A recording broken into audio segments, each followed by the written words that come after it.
Hello viewers, my name is Adam. No, I'm Aaron. This Seeking Me Productions bring you another TV series review. So, we are now going to take the time out to review one of Disney Plus's more favorable television series. We're talking about The Mandalorian. Being a Star Wars fan is just as complicated as being a DC fan or a Marvel fan. Well, Marvel now, but DC fan is probably where the closest, or Disney World fan at that. It brings somewhat of a comfort to understand and be able to be excited for a series such as The Mandalorian. Yes, the show debuted back in 2019, and thing is, we kind of put off talking about basically most things Star Wars period after we did the franchise deconstructions debut series, where we discussed different types of franchises and their IPs, and Star Wars was the first major IP we decided to discuss. And that really came around because we felt as though as a brand itself, and the franchise, of course, Star Wars fell from its heights, so to speak. Disney has had a lot of hit and misses, and trying to get that series to get that franchise together. But with The Mandalorian, we saw promise. The only other thing that we produced on a video standpoint from the new Disney era is the video game Star Wars Jedi Survivor, which is a sequel to Star Wars Jedi Fallen Order. Yes. Review is uploaded already. But we're here to talk about The Mandalorian. And, this goes straight into talking about the series in general. The series itself follows the exploits and the journey that is taken on by a lone warrior named Din Djarin. Now, Din Djarin, he is the titular The Mandalorian, and this takes place in the New Republic era after the events of Return of the Jedi. Yes, the fact that the Empire itself is in shambles and a new republic is starting to form. But that doesn't mean all the dangers and the terrifying exploits that exist out there in the known galaxy isn't left behind. Yes, and we find the Mandalorian, he is a bounty hunter in his lone trade. Prior to the events of the series, we know that the Mandalorian society, mostly on the planet Mandalore, has fallen. Yes. And this community has been spread across the galaxy. And it ends up being known that there are factions that are at play here between the Mandalorian people. And Din finds himself in a particular faction that stick towards the strict codes and rituals that are exploited within the society of Mandalore itself.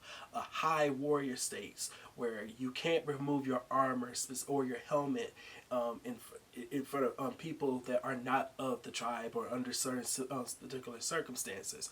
And the plot really goes forward when Din Djarin, he takes on the job of what was supposed to be an escort mission of some living cargo. This living cargo winds up being a child. Yes, and he takes it upon himself to get this character and Grou place to place and search of a better life for him after he did not really take kindly to the people who actually wanted Grou in the first place. Not an easy task to take on for oneself. And over the course of 3 seasons, this buddy and his wolf and cub space western approach is basically the real core story that we find ourselves in this little corner of Star Wars. Yes, I absolutely love the dynamic that you find with Din and Grogu, and it very much is a reflection of that traditional film's aesthetic and story structure. And despite the fact that this how the episodes go about, and this is it is a serialized drama, but thing is, it's still it takes advantage of the TV format as opposed to most other streaming drama series in which there are, in a lot of ways, a lot better than various other series that are helmed on Disney Plus. yes, and there's like there are actual episodes that you can watch by themselves as standalone outings, despite the fact that it made it with only like a through threads of narrative beats that may or may not carry over to the next. Yeah. So it takes on the week. So watching it as a weekly show, it is more of a satisfying effort on that regard. Jon Favreau and Dave Filoni are the core main creators of the show. Yes. Jon Favreau coming off of a string of hits mainly from Disney, with him being one of the pioneer directors who directed the first 2 Iron Man movies and also 2 remakes of Disney animated films, with bringing along Dave Filoni, who was a creative force on live Star Wars animated shows. They take it upon themselves to make a new section of Star Wars, mainly on the Disney Plus era, of bringing it to life, bringing Star Wars to the small screen. And I would have to say that in a new era of Star Wars stories, where, at least for our particular efforts of what we wanted to see come out of Star Wars in general, I find that The Mandalorian absolutely delivers on certain aspects of what we wanted, i.e., to give us brand new stories or expand upon the universe that Star Wars was meant to be. Mind you, we see hints of where it meets up later down the line in the sequel trilogy. Yes. I would say more of Dave Filoni's approach is highly seen towards the end of the series. You'll know it when you see it. You might look at certain other stories and series that he helmed that also would help you understand certain concepts, i.e., some of the Clone Wars, Rebels, and you'll see in some ways that is appreciative as some people who actually did watch those series, just based on how other Disney Plus shows have done. After the debut of this show, they are actually becoming more and more like essential viewing. And it should be, because at the end of the day, no matter what medium the story is being told in, a decent story or a great story can be told however you wish to to spin it. And so we'll see. Let's discuss on how some of these characters came about. Din Djarin, portrayed by Pedro Pascal, through mostly is actually a 3-person job to bring this character to life, with Brendan Wayne and Lateef Crowder, 2 stunt doubles, for the most part. Star Wars is no different, and there's nothing new in Star Wars. Darth Vader himself is a character portrayed by 2 different personnels.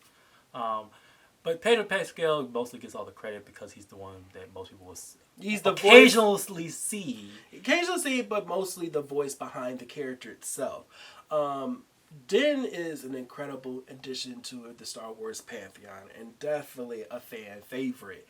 I can't praise him enough for creating such a noble and incredibly empathetic warrior type character that has strong fatherhood vibes, and it's just amazing to see him. I feel as though this is probably one of Pedro Pascal's best roles.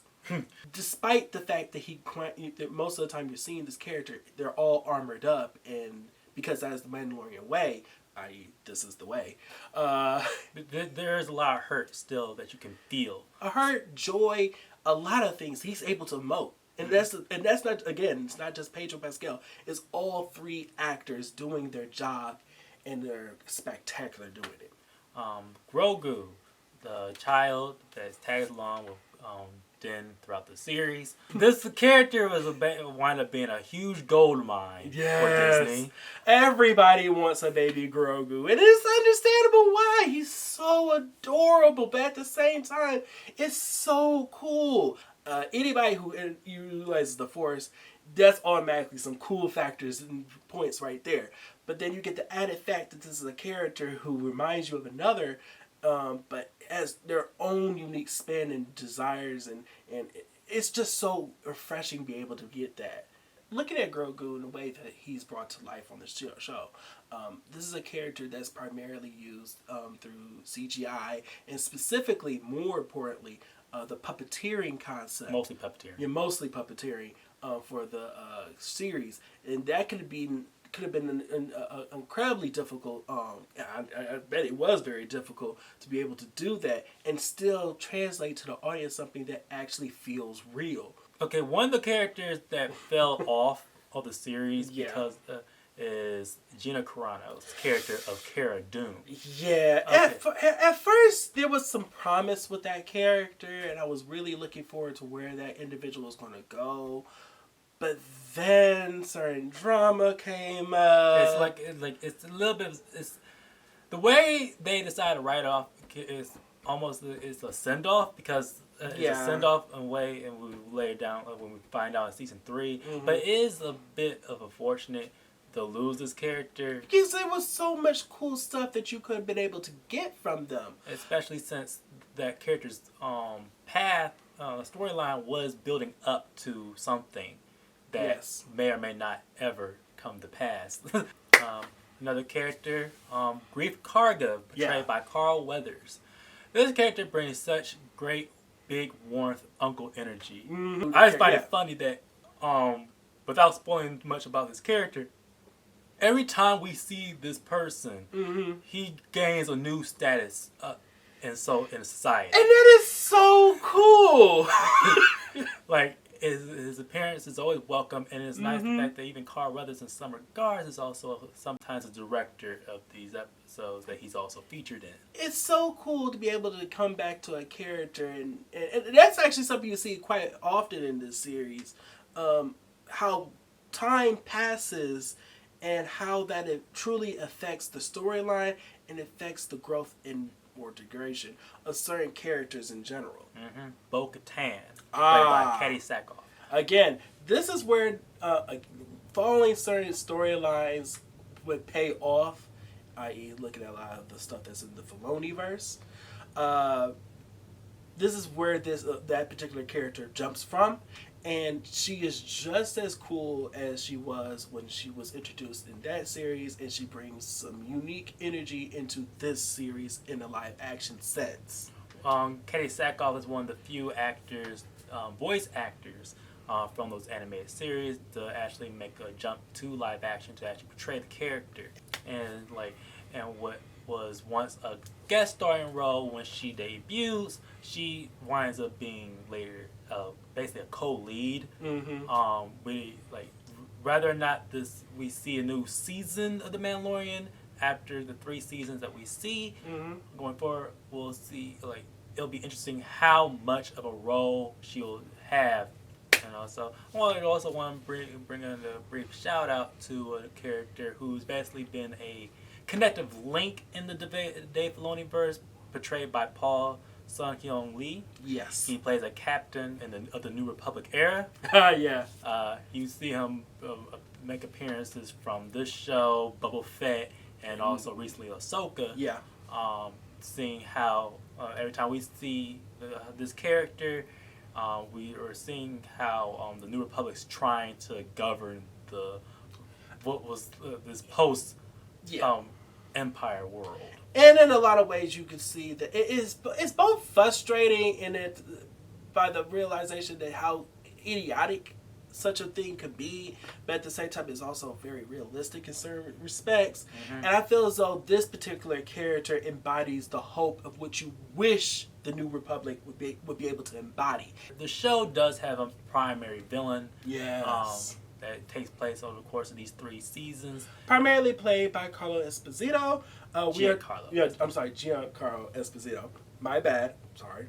He is Moff Gideon. I really do enjoy Moff.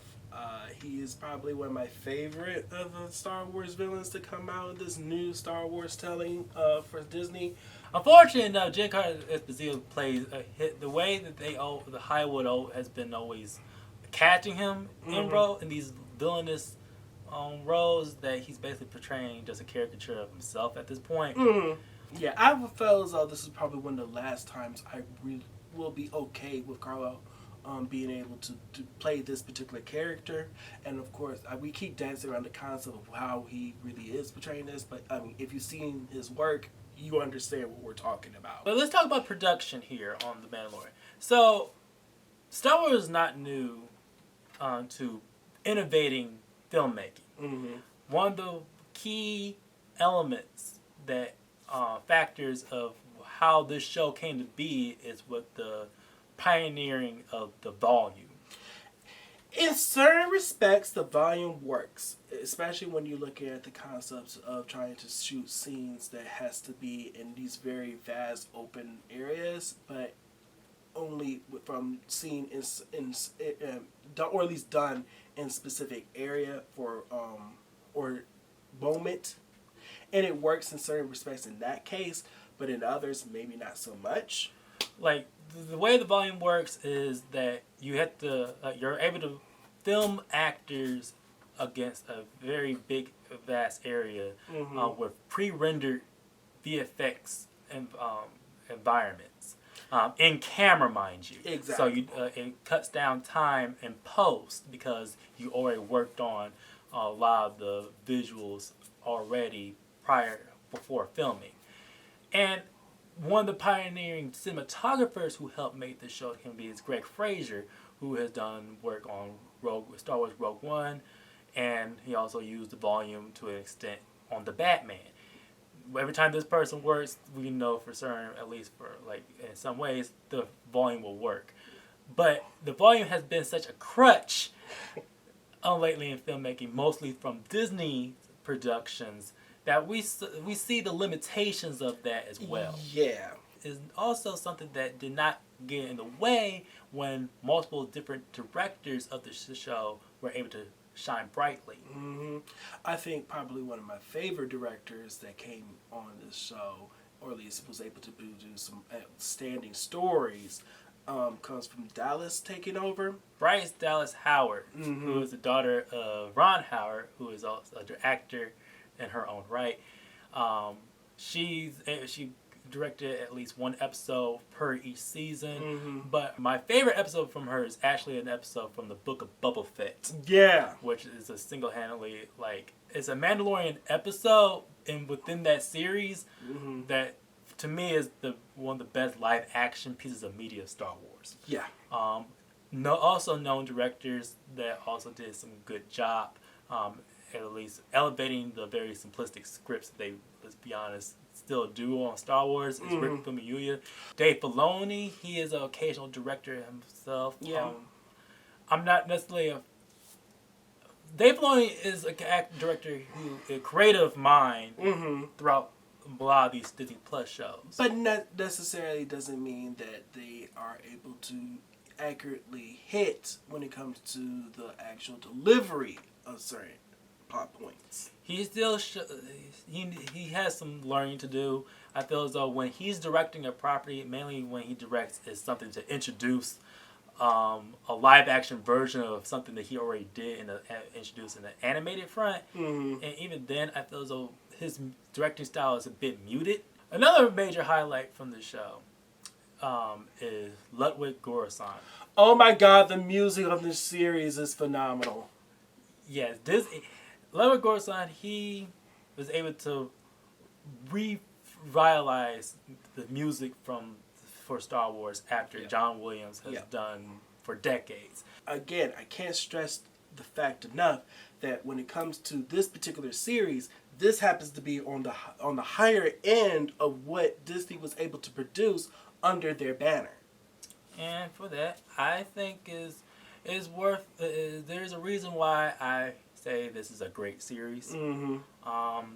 It utilizes the television format very well while also having very cinematic moments in its own right. And it keeps you coming back for more. This is a series where I truly do feel this is where Star Wars needs to go. The first episode, it's not even a Dave Filoni that came to mind. It was actually animation director Gina Tartakovsky. Yeah. That was the basic vibe that I see when we watch The Mandalorian. So if there is a possibility that Jenny Tartakovsky ever wants to translate to live action, You know, please do. I would love to see what you are able to do in a live action sense. As always, if you like what you see, please like, share, and subscribe, and hit that bell down where there at the bottom for notifications. We want to hear from you. Did you watch The Mandalorian? How did you feel about it? What do you look forward to if we get more stories coming out? yes, and also stay on alert on our social media outlets of Twitter, X, Facebook, and Instagram for content we don't necessarily post on this channel. You know, because there's only so many hours left today and not enough time to do it. And again, my name is Adam. And I'm Aaron. And this has been a Sticky Media production. See y'all later.